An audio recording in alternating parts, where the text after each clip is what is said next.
Brandon Ingram may be more worth it for the Detroit Pistons than I gave them credit for initially. And before I dive in deep on this, I just want to say, look, I am somebody who takes the time to reflect, to really think about people's opinions. Even if I have strong opinions initially, I'll still take the time to think about it. And I've had to come back around and I said, how does this even work? Like, first, I'm like, I'm taking a walk and I'm thinking about it.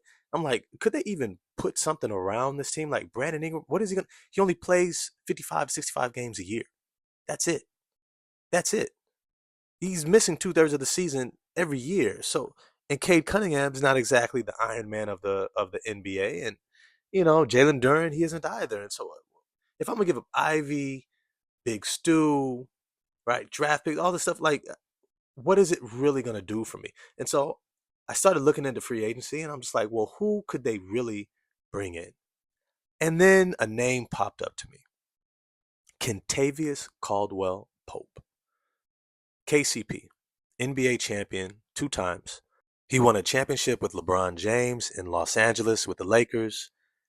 Then you have him winning a championship with the Nikola Jokic and the Denver Nuggets.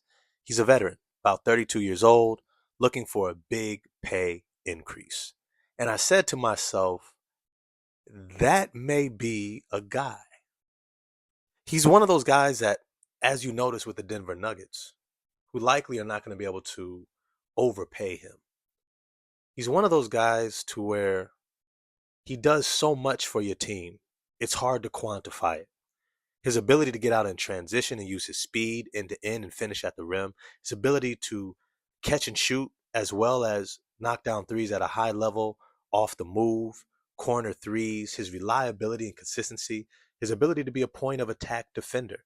He's not the same level of point of attack defender as he was when he was with LA, but he still has that ability. And he's a veteran. He knows winning, he knows championships, and he's played with the Detroit Pistons when he started his career. And Detroit is one of the top, 5 or 6 markets in the NBA. He could be willing to come to Detroit for a pay increase, a massive pay increase from his current 15 million, um, along with somebody like Brandon Ingram.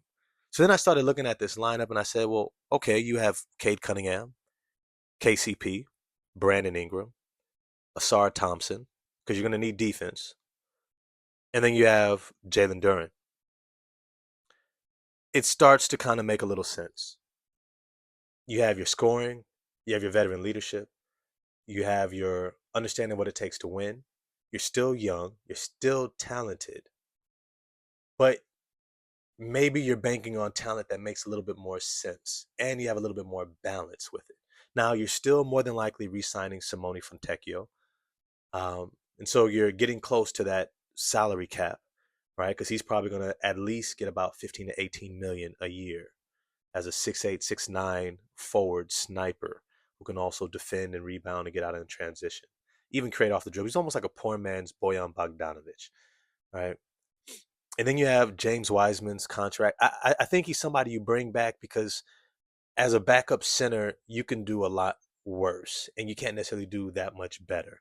You probably don't have the salary cap to try to steal, um, what's his name, away from the Brooklyn Nets, right? Their center.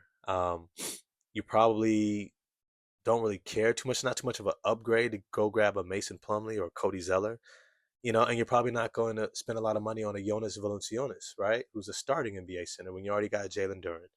And so Wiseman makes sense to bring back. But then you got other guys you want to fill in that kind of forward veteran position. And so two names that came up was Tobias Harris and Jeff Green.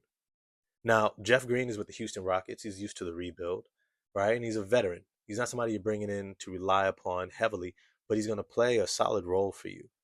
And then you've got Tobias Harris, who I don't know if he's going to take the step back from winning. However, you'd have to probably overpay him a little bit as well. May or may not be worth it. But then when I think about that, you have the team option for Quentin Grimes still, and you still have Marcus Sasser, it begins to look not quite as bleak. You got shooting, you got defense, you got playmaking, you have some pieces. And so more and more that I began to look at this team, I began to say, well, then what this type of a roster, what does this do for this team? How good does this make them?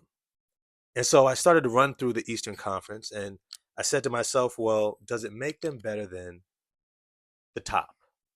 So let's look at Boston. No, this is easy. Milwaukee. No. Does it make them better than Philadelphia? No. Indiana? No. No. Too much continuity. Too good of coaching. Sorry. He's Kate isn't there yet.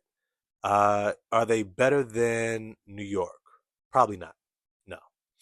Are they better than the Miami Heat? I think there's an argument for it. If both sides are healthy, I still think Miami is better, especially with Jaime Jaquez evolution. Um, when they're healthy, yeah, Miami's still probably better. So you got Boston, Philly, New York, Indiana. You got Milwaukee. You got Miami. That's 6 teams that are better than you. And then you start looking at teams like the Orlando Magic. Can you catch them? Uh, I don't know. Cleveland, not as long as they have Donovan Mitchell in that current roster. They're still going to be better than you. So that's 7. 7 teams that are going to be better than you. You're probably likely looking at best, if everything goes right, an 8th seed. Okay. Okay, let's play with it. Are they better than Chicago? Arguable. I can see it. Charlotte? Yeah. Washington? Okay. Are they better than Atlanta? They're going through a lot of turnover. Jalen Johnson's probably going to be a lot better next year. Probably still have Trey Young or DeJounte Murray. It's arguable, but they're going to be in that thick of it, right? So a maybe. Toronto. Maybe. Maybe. And I think you're going to be in the thick of it. And this is where your playing conversation begins. You have Orlando, you're going to have Toronto, you're going to have Chicago, and then now Detroit. Now, don't get me wrong, Washington is still going to be good. Atlanta is still going to be good. So if things don't break right for you, you can still miss the play-in altogether. Maybe end up like Houston Rockets this past season, and you're a few games out of the play-in, and maybe that's success for you.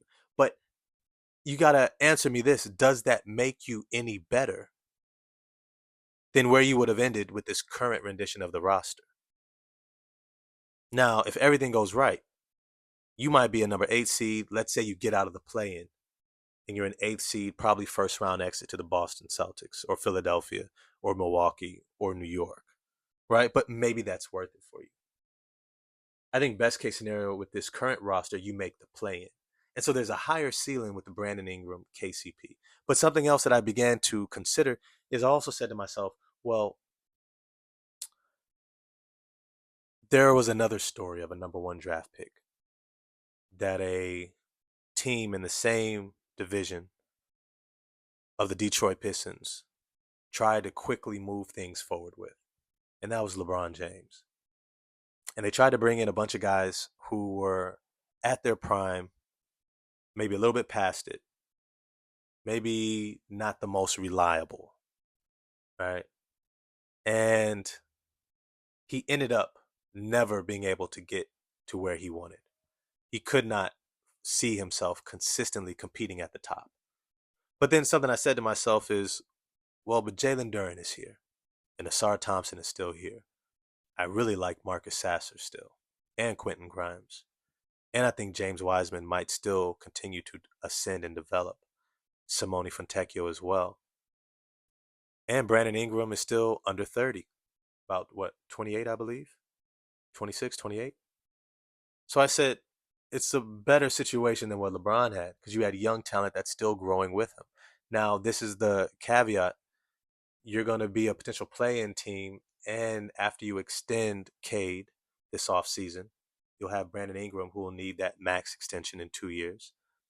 And you'll have KCP's contract. Fontecchio will get 15 to 18 million. And then you'll have guys like Quentin Grimes, more on the peripheral. But you're going to be at or above the salary cap. So you're going to be in the tax as a play-in team. Is that something that Tom Gore, the owner, is going to want to do? Maybe. Maybe he's here for it. And maybe he sees in 2 years, right? Next year, the ascension that Cade makes, I could see with more veterans around him, he becomes a top 15 player. And Jalen Duren as well. I think it'll really help to have a high-level playmaker like a Brandon Ingram along with the Cade Cunningham, playmaking for him, running pick and rolls and hitting the big shots, taking the big shots, leading better in the locker room, having those voices, the all-star, the champion, to really guide the way. And I would not be mad at that. But I will say this. Bringing in Brandon Ingram alone is not going to change the trajectory of this team. Bringing him in with other veterans, leaders, guys who know how to play winning basketball, that you will have to overpay for, could be worth it. Could be worth it. And it doesn't detract from the amount of talent that you're losing. I love Isaiah Stewart. I've come around on Jaden Ivey. I could really appreciate his talent. And Brandon Ingram might be worth it if you bring in a bunch of other guys with him. But with that, I want to know what you all think. Get at me in the comment section. Like, subscribe, share the video. Talk about it with your friends in the group chat. Ask them what they think. And holler at me in the comment section. You know I'm going to definitely respond and we can chop it up there. I'm going to talk to y'all later. Peace.